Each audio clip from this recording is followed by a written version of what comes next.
प्रकरण फार मोठं नाहीये. एखाद्या कार्यकर्ता खूप प्रयत्न करतो पण आम्ही एकाला सीट देऊ शकतो, बाकी लोक नाराज होणं स्वाभाविक आहे. स्वाभाविक नाराजीमधून तर जाताना तो टीव्ही पडला, पण आता त्याला खूप तवज्जो देण्याची गरज नाही, कारण आम्ही समजून घेऊ शकतो. आमच्या पक्षाचा तो कार्यकर्ताच आहे, त्यामुळे त्याला समजून घ्यायची गरज आहे. बॅनर पण फाडले आणि काच पण फोडला गेलेला. बॅनर फाडले आणि काच पण फोडला गेलाय बाहेरचा. आता जाताना ही घटना घडली, त्याला समज दिली, त्याच्याकडनं एसपी तनिष पारी म्हणलं म्हणून आमच्याकडे आल्यानंतर आम्ही त्याला क्षमा केलेली आहे. याला खूप जास्त तवज्जो देण्याचा द्यावं असं मला वाटतं. तिकीट अनेक कार्यकर्ते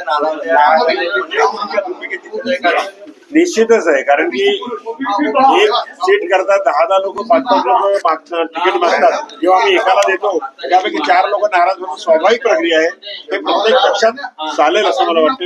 या ठिकाणी आमच्या इथे बाकीपेक्षा आमच्या इथे कमी झालेलं आहे नाराजी. आम्ही सर्वांना न्याय देण्याचा प्रयत्न केलेला आहे. 151 जागेसाठी तुम्ही इच्छुक उमेदवार तुमच्याकडे आलेले आहेत, त्यांना फॉर्म वगैरे तुम्ही देत आहेत की ते प्रक्रिया कशी? फार सुरळीत प्रक्रिया सुरू आहे. जवळपास आता बघा, आताही तुम्ही बघता एवढी गर्दी या ठिकाणी आहे. आम्ही 3 वाजेपर्यंत मॅक्झिमम लोकांना खुश करण्याचा प्रयत्न करणार आहोत. जेवढे लोक आमच्याकडे आलेले आहेत म्हणजे याच्यावर लक्षात घ्या, राष्ट्रवादी काँग्रेस पार्टीची आज नागपूर शहरामध्ये आम्ही एक जागा बनवलेली आहे.